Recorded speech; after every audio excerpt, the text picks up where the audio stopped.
to today's Sihasin Hour. We're going to be talking about climate change adaptation plans. This is all part of our climate change series of Sihasin Hours this month. We've talked a little bit about what is happening in the southwestern United States in terms of climate change, what's on the trajectory. And then we've also talked a little bit about the actual impacts on Navajo Nation. And now we're going to talk a little bit about what is our potential to transition into this new world that we're entering into under these intensified, more extreme weather conditions. I'm actually catching the tail end of the Division of Economic Development Conference here at Twin Arrows, and it's a very windy day. It's been extremely windy in Northern Arizona the last couple of days, and as many of you know, there is a fire that's in Flagstaff headed northeast. So we're certainly, this is very early for the fire season, and we've seen fires in New Mexico right now as well. And this is all part of that broader picture of intensifying climate conditions as we transition into this new period, this new phase. So I'm really excited to have our guests here with us today to talk about adaptation, what that looks like, considerations that we should have, and then we have just a wonderful panel. I'm going to go ahead and introduce myself.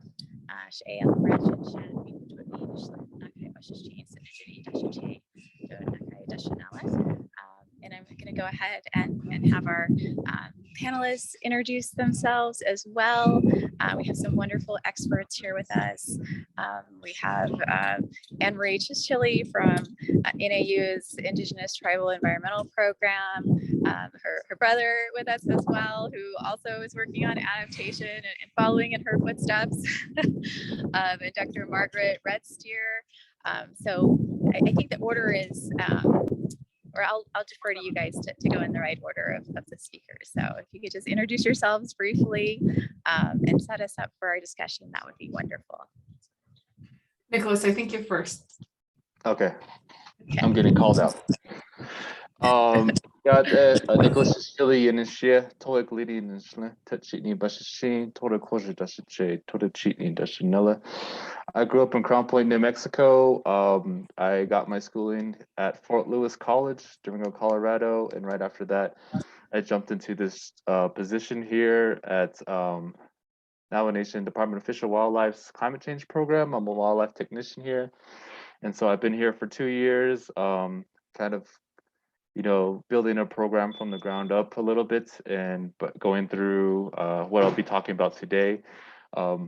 Apologies for the presentation. It might be a little bit, I need to update it a little bit. I just came out of a meeting, so I'm like ready to go, but I wasn't able to update it. So apologies for that, but thank you everybody for tuning in, and hopefully we have a lively discussion afterwards. Good morning, everybody. I'm Anne-Marie Chischilly. I not ordinate kachini shlent origini bashchin hanagani daschain adam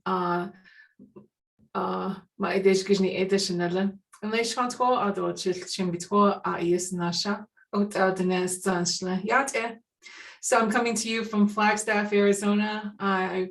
I was the director for the Institute for Tribal Environmental Professionals for about 10 years. I've transitioned into the vice president for the Office of Native American Initiatives on campus. I work more broadly, but still with ITEP. And I just want to say thank you for the invitation, Ethel, and your team.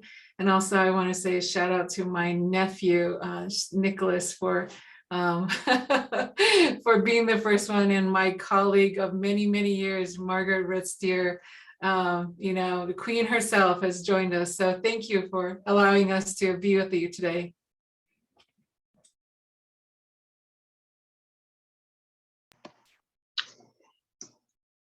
Thank you for that, passing that off to me. Margaret Redsteer, Yinishe, Beshbicha Yinishle, Do Gagi Dene, Natlana Bashis Jean, Montana Holie de Nasha, Earth Science by Ilta Doshananis, Chinanesh Yinison. So I'm originally from the Wyoming-Montana border, but I will say I'm very familiar with the Navajo Nation.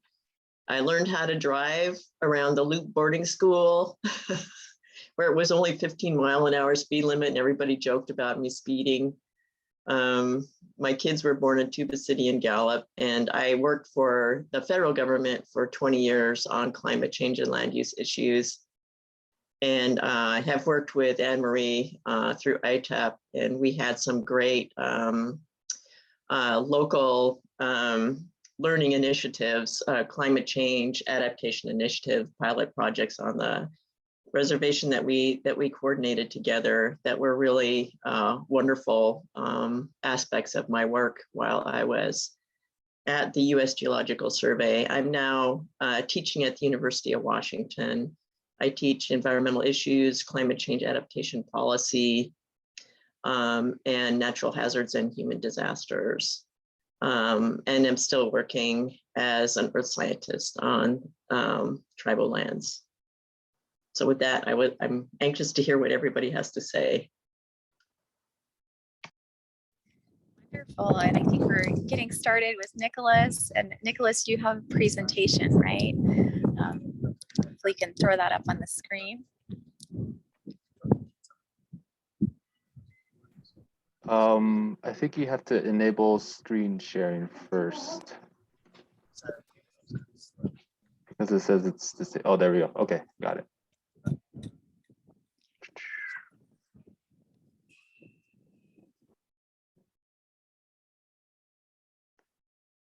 Where is it?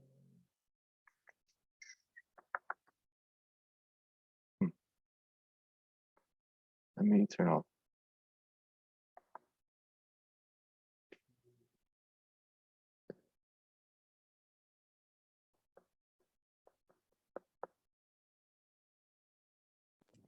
Does everybody see it?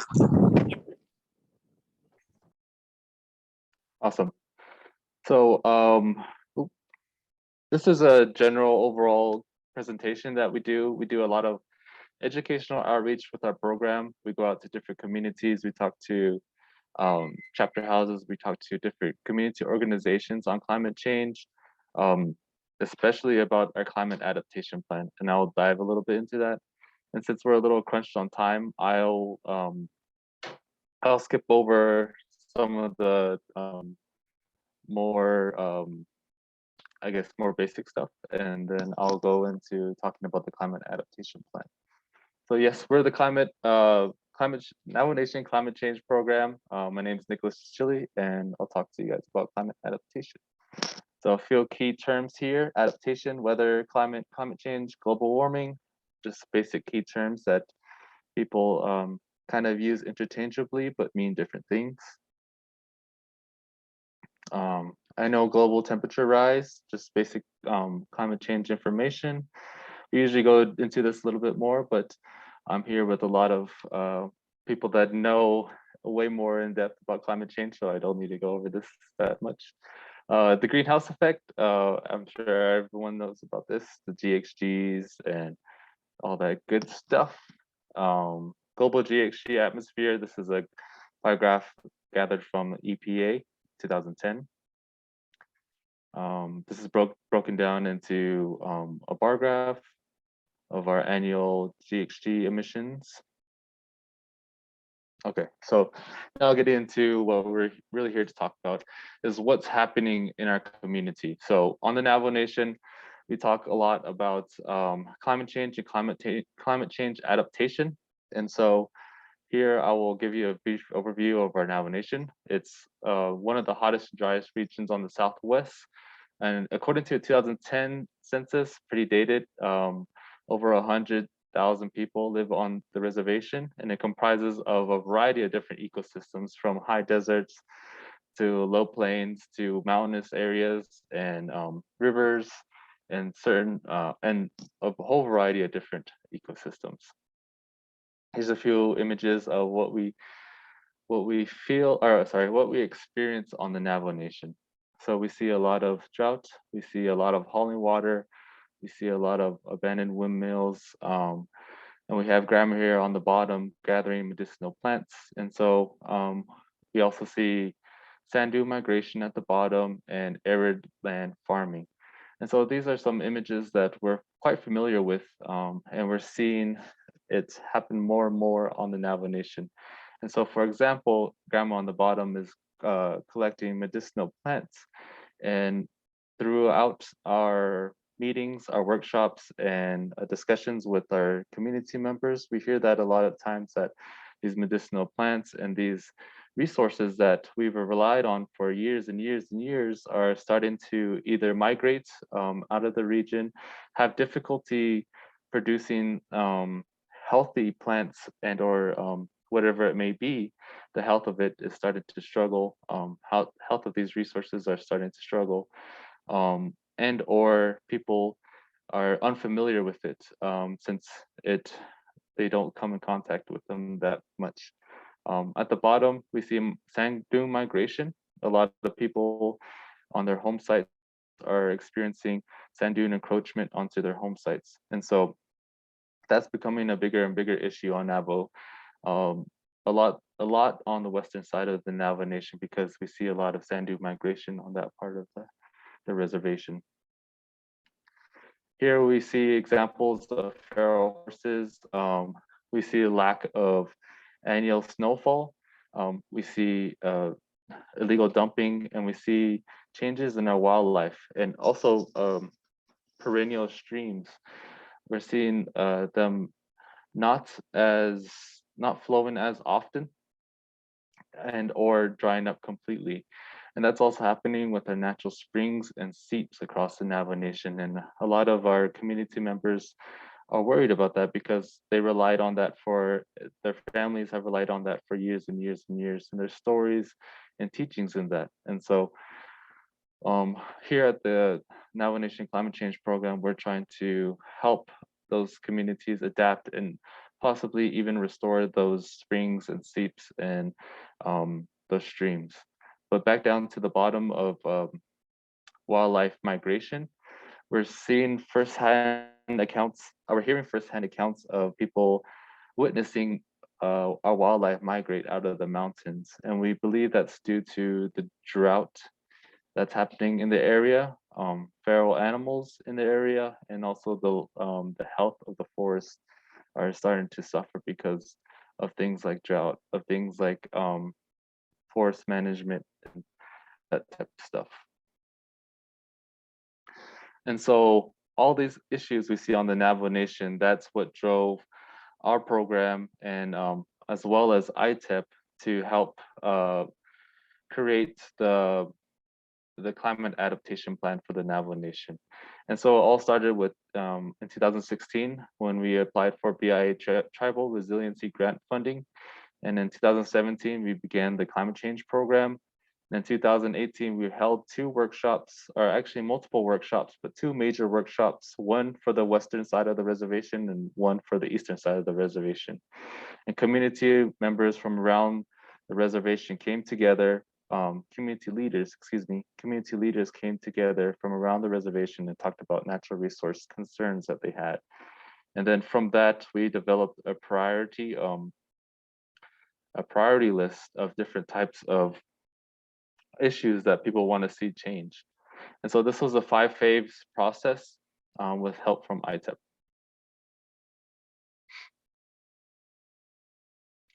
And so some of the goals and objectives that were designated from these workshops was to brainstorm a list of natural resource issues, create a priority list of natural resource issues, and also create a plan for climate adaptation. And this is going to be the foundation for the climate adaptation plan.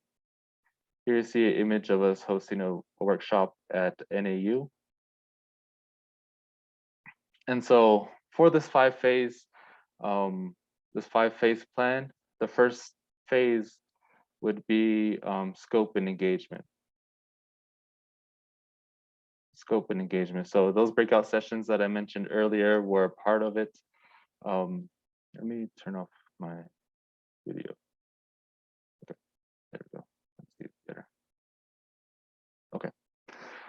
So the first phase of our plan was scope and engagement. So those breakout sessions that we held were were vital to a lot of the information that we took in and we organized. And so from that, we heard directly from community their issues with working with the land and seeing how the landscape is changing. And from that, we organized it into phase 2, which was the causes and effect. We used the bone and method. And so that was to assess the vulnerabilities of the issues that we had and think critically about things that we can do to address them. Number 3 was to identify the solutions. So what I said earlier, thinking critically, we needed to come together and address them as not only as division of resources and community leaders, for example, grazing officials and land board members, but as together as whole, as Diné people, in whatever priorities that we deem appropriate and what we hold, what we want to see on our landscape and move forward for future generations. Phase 4 was to implement our solutions. So that's the kind of that's the phase we're in right now. We do a lot of educational outreach like this, and we also do on-the-ground projects within our communities. Phase 5 was to monitor, evaluate, and adjust. We're not there quite yet, just because we are implementing a lot of projects as of right now and doing a lot of educational outreach. And so from these workshops, I see it's broken down into the western side and the eastern side, and you can see the votes and then tallies and the priority concerns broken down. And so from that, we gathered the Navajo Nation Division of Natural Resources Professionals Priority List. So we have overgrazing, water security, land use management, communication, education, and enforcement. And for the agricultural elected leaders priority list, we have water, feral horses, communication, enforcement, pollution, and grazing management. And at the top of each of these was water. Now going into the plan and developing it. And so from these workshops, we developed a 42-page booklet, which was published in 2018. And it was approved by the Navajo Nation Council, the RDC. Resources and Development, Resources and Development Committee. That's a typo. First step was to implementing the plan and educating the communities across the Navajo Nation. So for example, presentations like these. And so for priority point number 1, we have water, one of the most precious resources that we have, because water is life, and we do live in essentially a desert. So we listed out these goals from these vulnerabilities that we addressed, and that was our priority point number 1, water. Priority point number 2 was feral horses. So a lot of people voiced their opinion on the lack of management and the lack of support for horse roundups. Priority point number 2 was communication. So a lot of the vulnerabilities that we had from this was lack of interdepartmental communication and awareness on a lot of the projects that were going on in the community or proposed in the community, and the lack of timeliness in the matter of filing paperwork or getting things approved. And so that was a major point in our workshops as well. Priority point number 2 was enforcement and compliance. And so all this would be for naught if we didn't enforce these rules and these priority points, because a lot of the times that our community members are left out to dry in terms of trying to implement these solutions. However, there's no law enforcement to back them up. And so that was a huge priority point in terms of reinforcing all these things that we're talking about and all these issues we're trying to address. Priority point number 5, this one's a big one, pollution, air quality, and illegal dumping. And so when we're talking about the environment, when we talk about walking in beauty, when we talk about just living on the land and taking care of the land, being stewards, I feel that this was a big point because of the things that we're doing to our land in terms of illegal dumping and air quality. And so a lot of people voiced their opinions on how to address this. And you can see there all the goals that they want to implement and that we took on in addressing in our climate adaptation plan. Number 6, grazing management. And so a lot of our people, they ranch, they raise livestock, they raise animals. And so we couldn't leave this out, priority point number 6. And so a lot of this leaks into other things like pollution and also feral horses and so forth. And so a lot of this starts with education. And so that's kind of our foundation for our climate change program. And so this was priority point number 6. And community implementation. And so we just got done with a few interviews and a few meetings just today about how to address climate change as Indigenous peoples and also in a decolonial way, decolonized way. And so I expressed to them that community implementation has to first start with trust.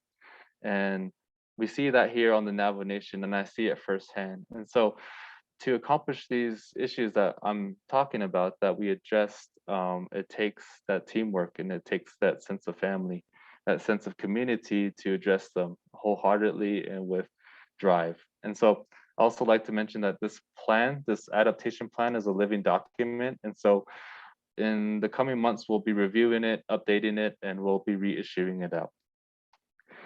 And so talking about all these issues, I like to kind of leave everyone with on a positive note or something that they can do. So a lot of what you can do in your own community, it only starts with one person. And so all it needs is one person for change. And so we offer these kind of,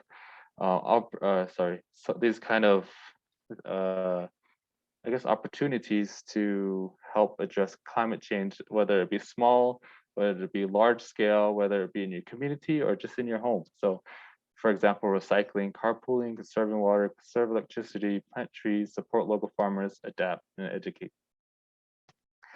And so going full circle, thinking circular, we like to bring it back to Navajo philosophy. So Nitsahakees, Adaptaion, and Sihasin. And just like the topic that we're talking about, hope.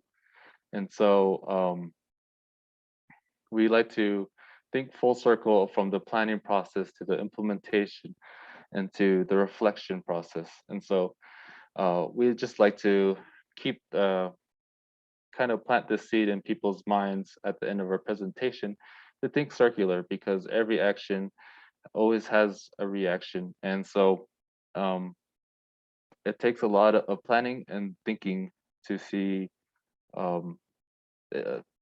these projects come to fruition and to see it reflect in a positive way. And so we just like to acknowledge that and give the background of how our mentality was in implementing this adaptation plan. And here's some of the acknowledgements that we like to address. It took a whole team of professionals to develop this adaptation plan. And so, yeah, okay, thank you for listening to my presentation. I know I kind of rushed through it, but I'm open to any and all questions now. Thank you.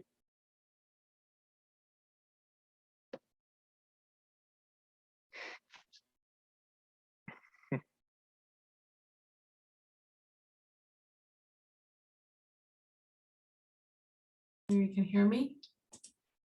Yes, you can hear me. Yeah. Okay, thank you. Well, good afternoon, everyone, and good morning in some places, good afternoon in others. I'm Anne-Marie Chischilly, and I just want to say thank you to my nephew, Nicholas. You know, I know it's always hard to do a presentation, so I'm just really proud of you, son. Thank you. So today I'm going to take you out of the Navajo Nation and all the issues there and look nationally at the things happening, not only in the Navajo Nation, but also with other tribes in the United States. Since 2009, the Institute for Tribal Environmental Professionals, also known as ITEP, has been working with tribes, all 574 tribes throughout the United States, on developing their adaptation plans. And the reason why an adaptation plan is important is that you need to, when you develop anything on your nation, you need to have a plan that has been thought about, prayed about, agreed upon, so that you can prioritize your funding, prioritize your time, prioritize what you think is important for your community. So these adaptation plans are critical in developing with regards to climate adaptation. So the report I'm going to talk to you about is called the Status of Tribes and Climate Change Report. This report came about because I and a lot of my team members were hearing from the federal government that they didn't know what tribes wanted to do with regards to developing their adaptation plan. So so there was no official report and there was no collection of it. There was a lot of ideas, there was a lot of grant proposals, but there was no one place that people could go to say, okay, this is what the tribes want and how they want to do it. And I just want to say, I want to acknowledge, we do have a land acknowledgement. And so I just want to go there. So I talked about this already. So one of the purpose and development of this plan or report was to allow the voices of tribes to come straight through. Yes, we did some editing as far as like grammar, but as far as the true voice of the tribes, this was the report that we wanted to put forward to say, federal government, NGOs, state governments, this is what the tribes are wanting with regards to climate change. So it was to uplift and honor the voices. It was to give a really direct viewpoint of what was happening from the tribes and what they wanted as far as solutions and results. So I'm just going to quickly go through this. This is the review process. It was a 4-tier review for all those who are working in academia and understand the tier review process. We wanted to be able to cite to this report. That's why we went for a 4-tier report process.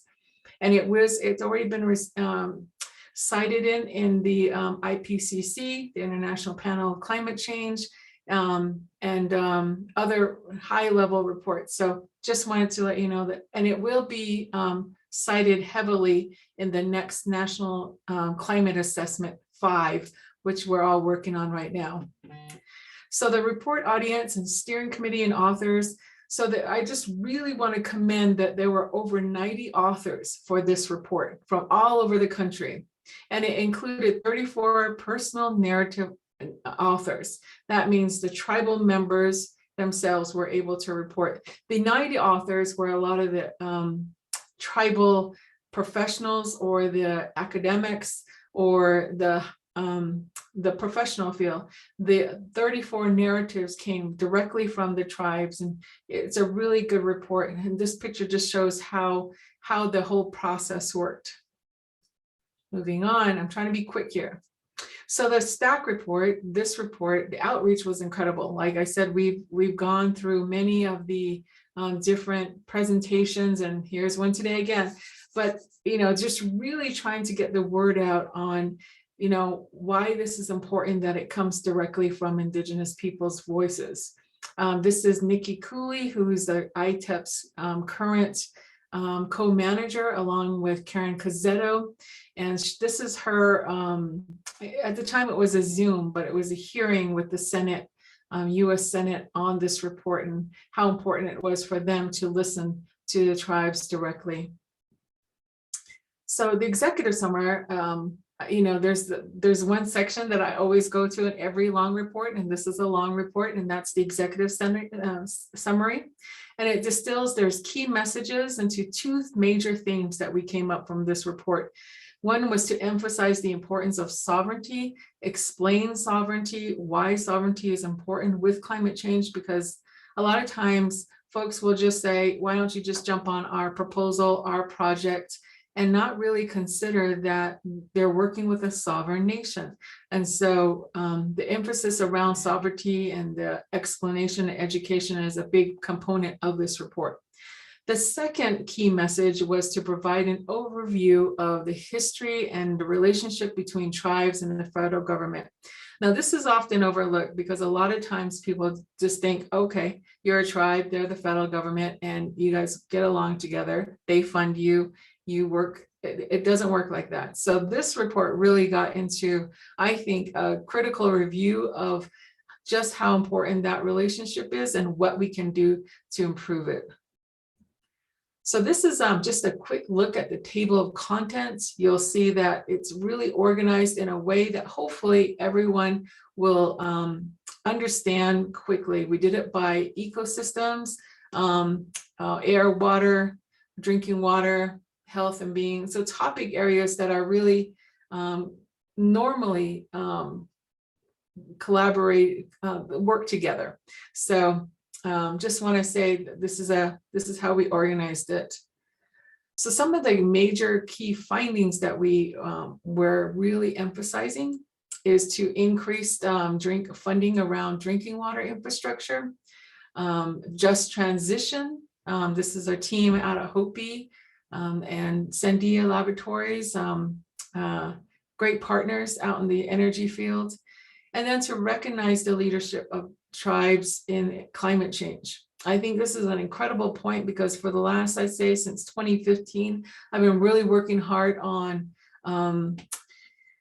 the whole concepts and the recognition and the respect of traditional knowledges. Now it's called Indigenous Traditional Ecological Knowledges under the Biden administration. It's now moved up in tier and now going throughout the country, and the consultation process has started. But back in 2015, when I first landed on a federal advisory committee for climate change, no one understood that concept. So we really, a team of mine and all of ours, including Margaret, really got the word out on what this term meant and how it should be incorporated and respected. So just a lot of major key findings that came out of this report that are that I think will really help tribes in the future. So let's look at some of the chapters. So in chapter 4, one of the key messages is that Indigenous actions to address climate change are vast, but some specifics include cultural burning, protection of keystone species, and observation and evaluation of invasive species before deciding how to respond. So a lot of folks want to just jump in and start fixing everything. And I think, like my nephew said, Nicholas, it's really good to build a trusting relationship with the tribe or with your own tribe to really see what are some of the issues that are happening and look at those things before projects and before priorities really set into place. So just really looking at some of those baseline information. This is one of the narratives that came forward. This is the Fond du Lac band. It was written by Christine Nielsen, and it looks at this little insect. Of course, I'm going to forget it right now, the name of it, but this little insect and its impact to their rice lands and how it's impacting their entire ecosystem there. I don't want to go too far into it, but the report is amazing. You can really look in the details of what's happening across the nation and how Indigenous peoples are using their own traditional knowledges, culture, language, sovereignty to protect their own lands. There's another one by Elizabeth Azuz.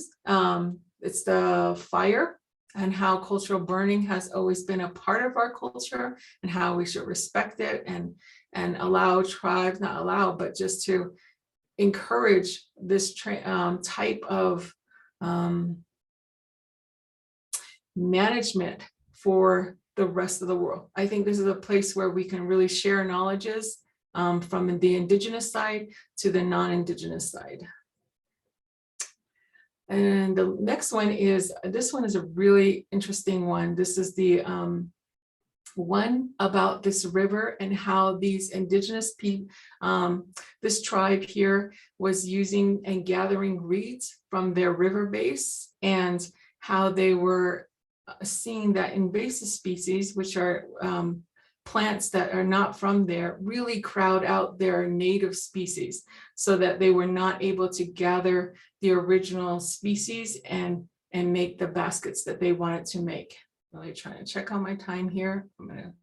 So, okay, these are too long, but these are some key messages and recommendations. Engaging tribes early, increase co-management, respect and protect indigenous knowledges. Traditional knowledges are called TKs. Provide adequate funding, ding, ding there. Increase coordination among federal programs in the financial and technical resources. Bingo here is the provide tribally focused data. I don't know how much data comes out, a lot of data comes out, but it's not usable if it's not tribally focused. So it's a big key point here. Support in planning and let it be tribally led. Solutions and identify key needs. These are some of the issues. Upcoming events and ITEP, just want to recognize that we have a National Indigenous Conference coming out in August. It's free, it's online. So please tell your friends, your coworkers. This is a big call, and call for proposals is now open.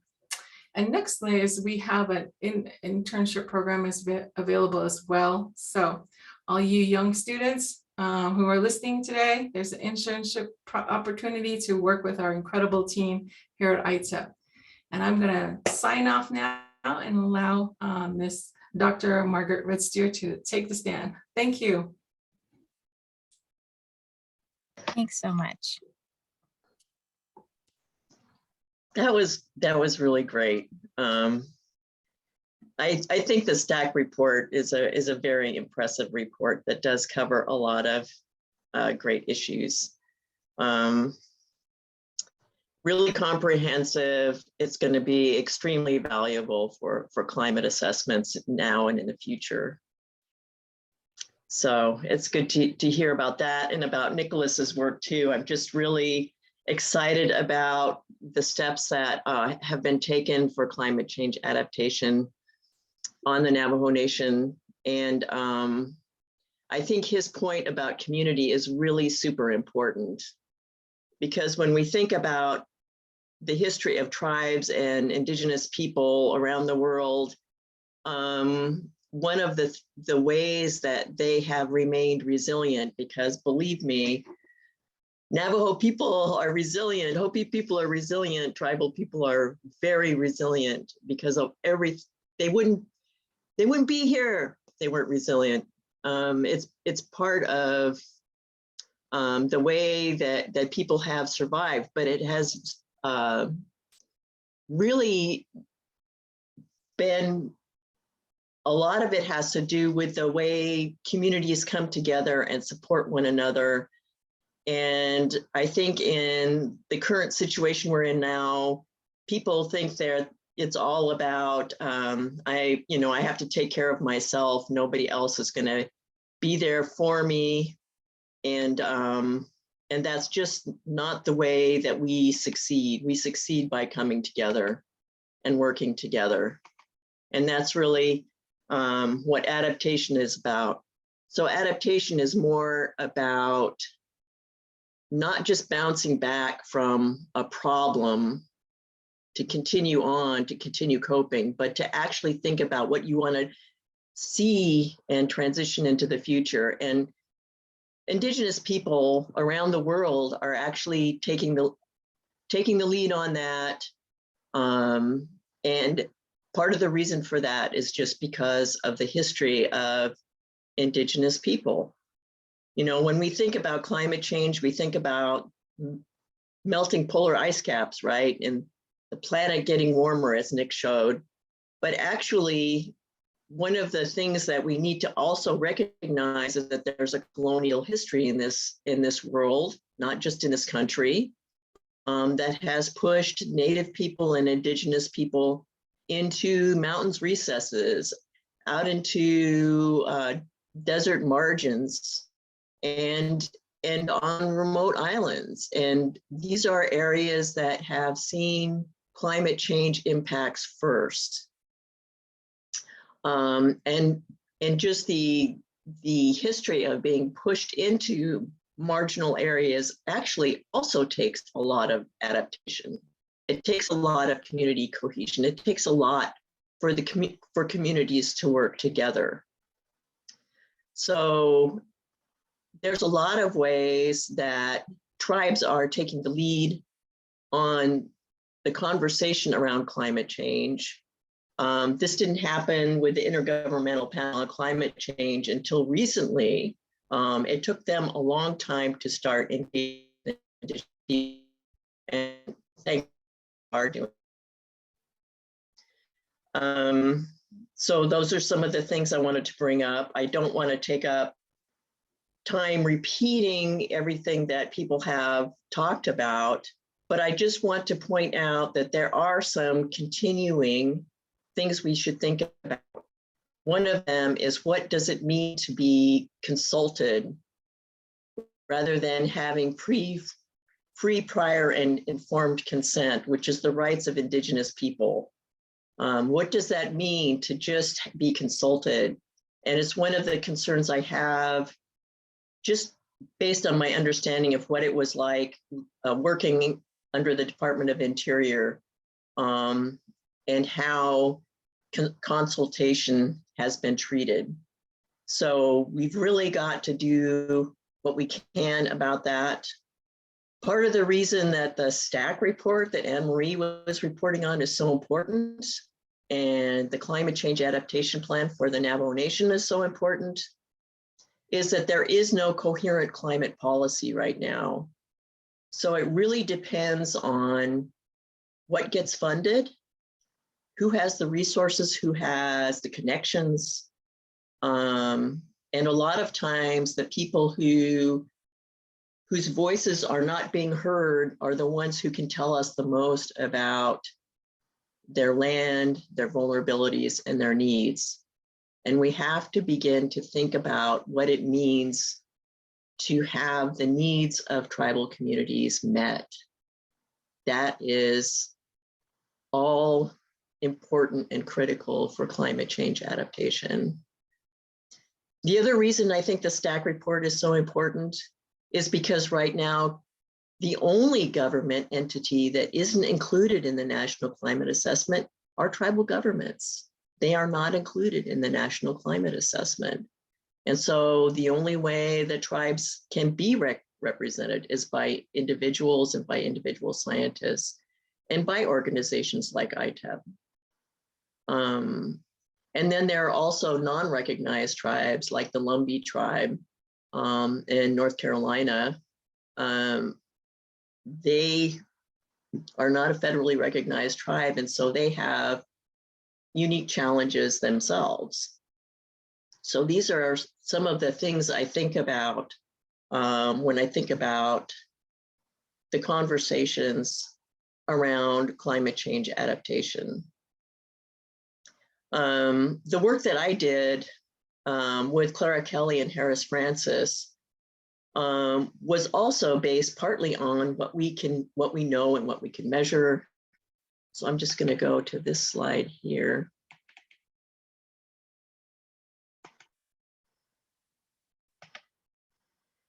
Because what we understand about the changes around us also depend on what kind of data we have, right? And if we are living in the Southern Colorado Plateau here, which is about where Navajo and Hopi tribal lands are, you'll notice that there really are no first order weather state climate worthy weather stations considered climate worthy located on these Southern Colorado Plateau tribal lands. There are weather stations there, and some of them are pretty good, but they're very few. And that's part of the reason that it's necessary to look at local knowledge and understand how and what people had observed about the changes that have taken place. And it's because the measurements of that data are for tribal lands are incomplete. But what we found was that actually local knowledge gives us more, more nuanced information about landscape changes that have taken place, because climate change and land use are linked together very closely. But I also wanted to point out here that there are regional trends here. So all of the Southwest is not the same thing as where you live. And where you live and how you know your land is really important. So the more democratic the adaptation process, the better. We have to be able to incorporate locally what our needs are, what our observations are. Flagstaff is no longer part of the Navajo Nation, right? It's off the reservation. It's never been incorporated into the reservation boundaries, although it's indigenous land, right? And the weather and climate in Flagstaff is very much different than the weather and climate in Loop. Flagstaff gets 3 times the amount of precipitation that Loop does, or more. And the average annual temperature in Loop is 10 degrees hotter. So these are the kinds of things that we have to think about when we think about what our community needs are and how we're going to address them. We have to think very clearly about how tribes are going to be consulted, how to make the process democratic so that we really understand our vulnerabilities.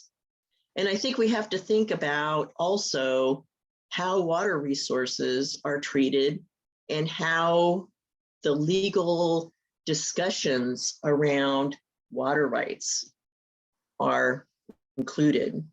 Because right now, in climate assessments, there's no discussion about Winter's doctrine, which is much different than just saying there are senior water rights for tribal people. Winter's doctrine means that people have a right to a livable homeland and water resources that provide a livable homeland. So this is different than just being senior water rights holder when there may not be a lot of water available.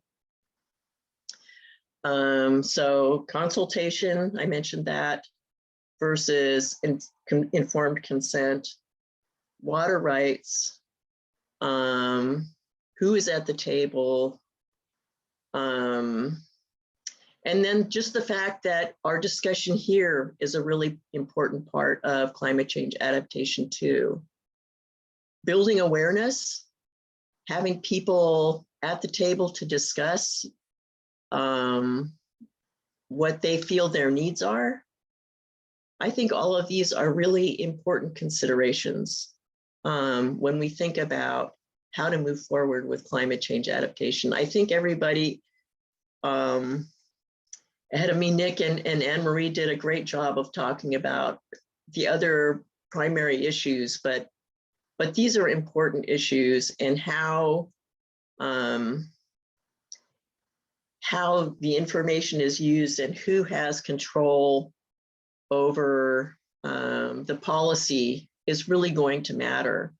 So we need to have broader conversations about how people can work together, because if we work together, we have a much stronger voice at the table. So I'll just stop there because I think it would be good to open this up for any discussion and questions. Great. Well, thank you so much, Dr. Redsteer, and all of our presenters. I guess when I think about an adaptation plan, I think a lot, not just about sort of the natural environment, what's happening with that and changes in that environment, but a lot of my thought goes to the human life in that environment. To what extent does the Navajo Nation Adaptation Plan address that component? I mean, because to me, that's where we get into those questions of, infrastructure like access to water, clean drinking water, and air conditioning, just to be able to handle the higher temperatures in our communities. And then, you know, weatherization of homes. A lot of homes are older and or are not well insulated.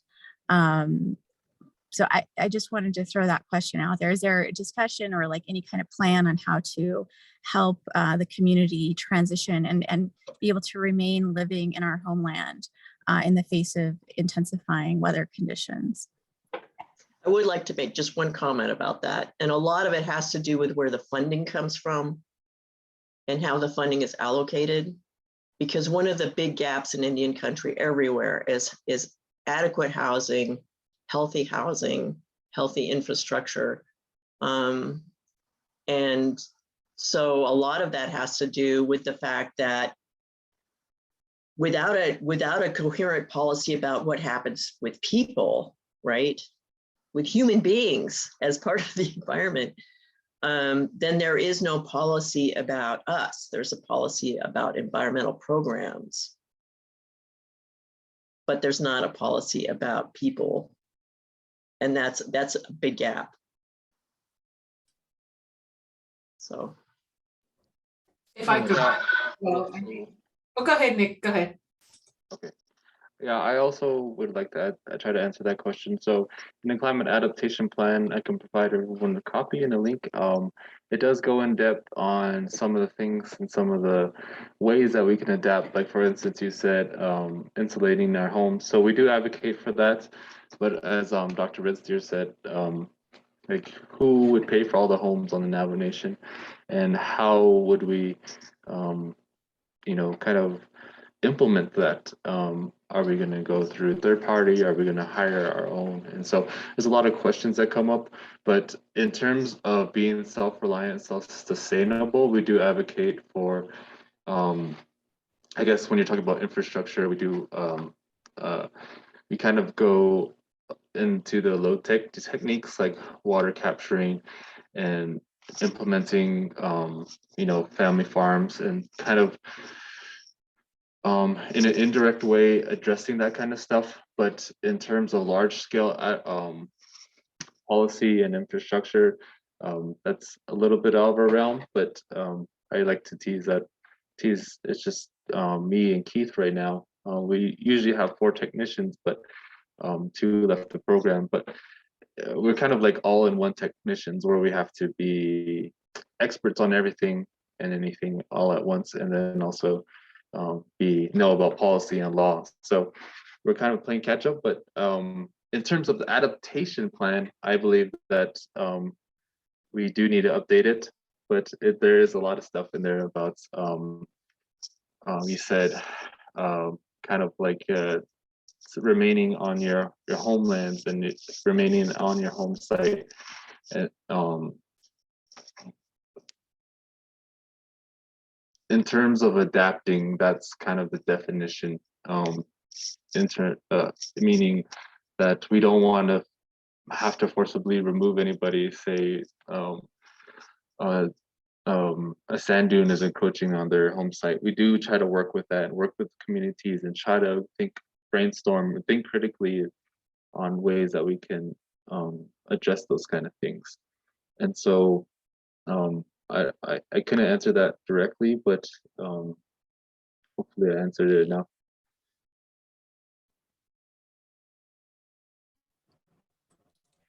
Great. Anne-Marie, were you gonna say something? I was, but you know what, they covered it pretty well. There's no national policy. I think every tribe gets to determine what they need. And every tribe is different, you know, from Alaska frontliners, they're going to be very different. Their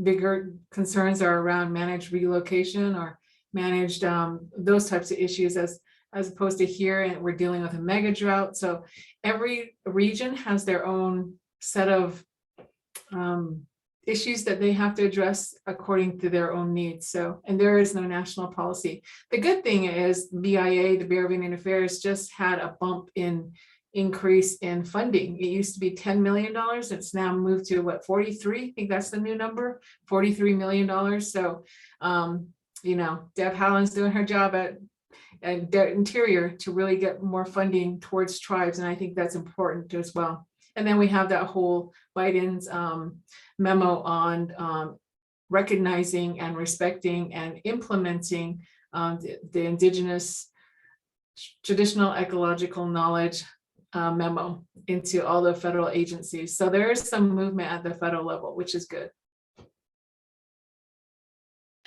I think one of the ways that policy doesn't have to be one size fits all, right? Policy can enable programs like Nicholas's program to grow.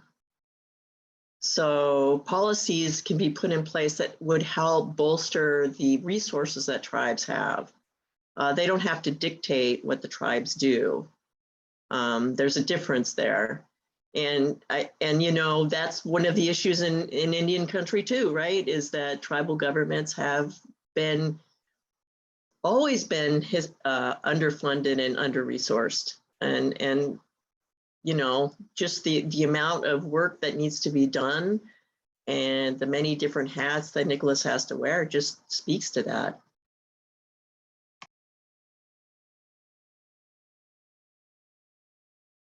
I have to go. Thank you so much, everyone. Okay, great. Thank you so much for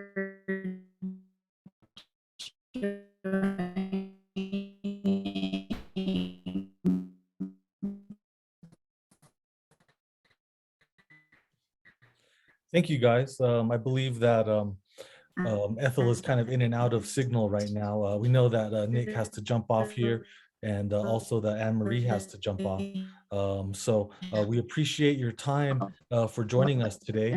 I know that Ethel is still talking, so as she maybe fades back in here, we'll go ahead and let her finish. But if you have to jump off, thanks. We appreciate it, and we really think that your discussion and the presentations that you made are very critical in how we move forward in adapting to climate change and what we can do to try and fight against what these changes that are going to happen to our environment are going to, it's like they're going to happen whether or not we start to implement any adaptation.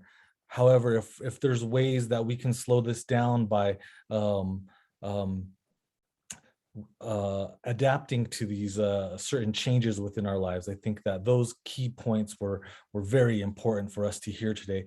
Also, in terms of how tribes are able to be consulted with and be a part of the plan is very important, because sometimes, you know, all too often in our histories, we've had these plans that have been, or policies that have been implemented without our participation and without our people being at the table to put our knowledge in to say, you know, this is how we see these policies taking shape.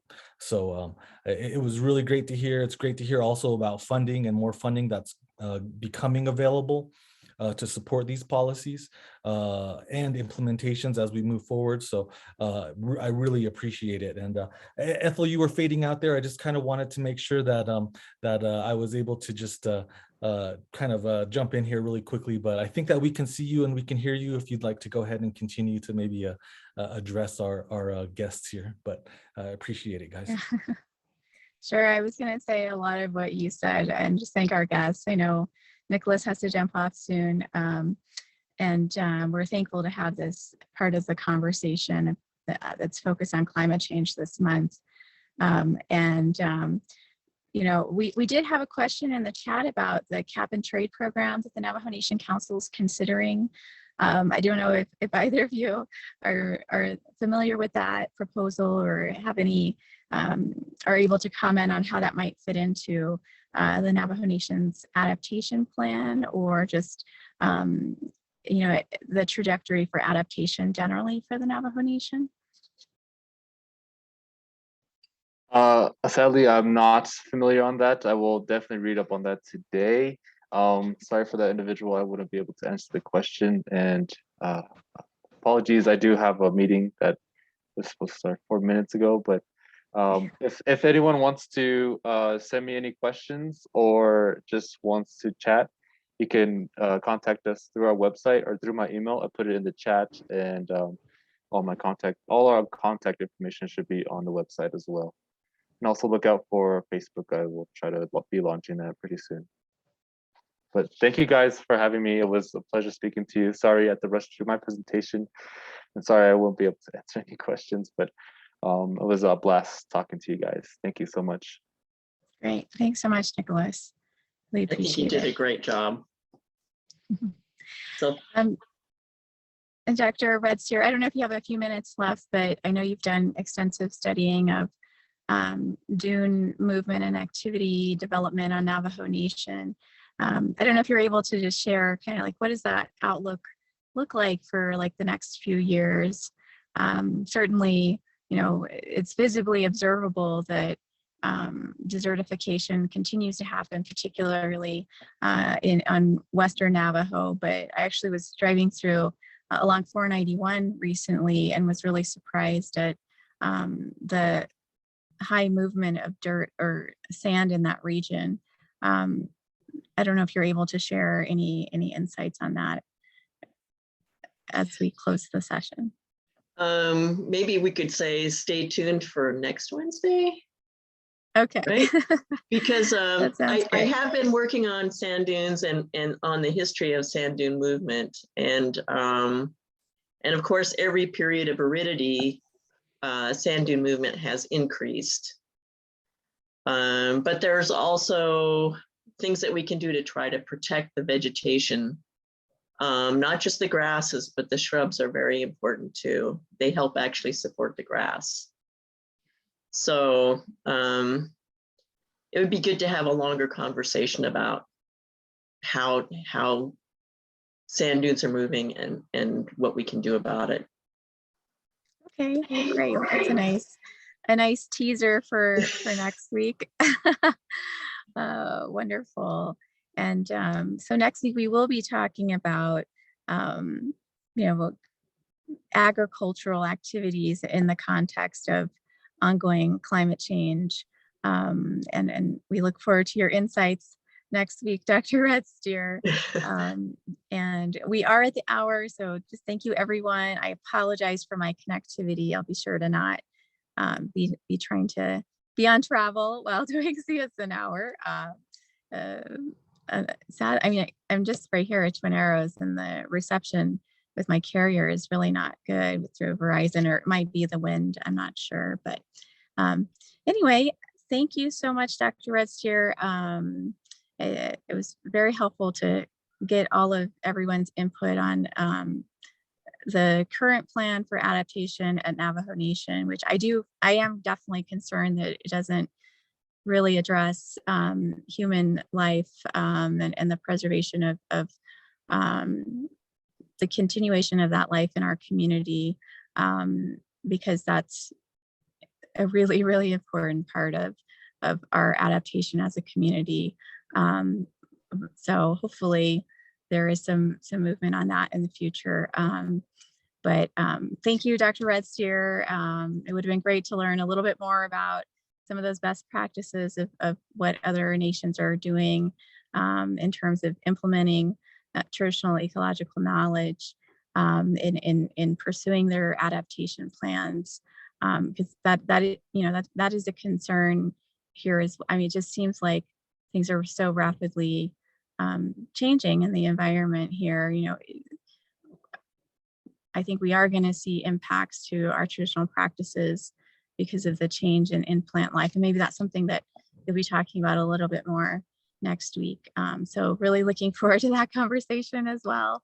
But thank you so much. Are there any final thoughts you want to leave our viewers with, Dr. Redsteer? I just want to thank you for centering people in the middle of the conversation, because there's no community without the people. And so that has to be central to adaptation, and the policies haven't allowed for that right now in Indian country. So something to work on. Yeah, definitely. Okay, well, a hat to you and all of our viewers. Everyone have a great week, and don't forget to tune in on Friday. We have special guest Wahala Johns to talk about the opportunities for Navajo Nation to transition into clean energy or a clean energy future. So we're really excited to have her join us. That will also be at noon Navajo time. So please tune in for that. Yeah, please think about what you can do at an individual level to make a difference, because collectively our individual actions do make a difference. And even though climate change seems like such a huge, tremendous thing, like we've had some speakers talk about how we do have this decade essentially to make substantial action, take substantial steps to really change the trajectory and still be in a new normal probably, but not be on such a negative trajectory in terms of rapid change and irreversible change in our planet. So thank you everyone, and have a good day.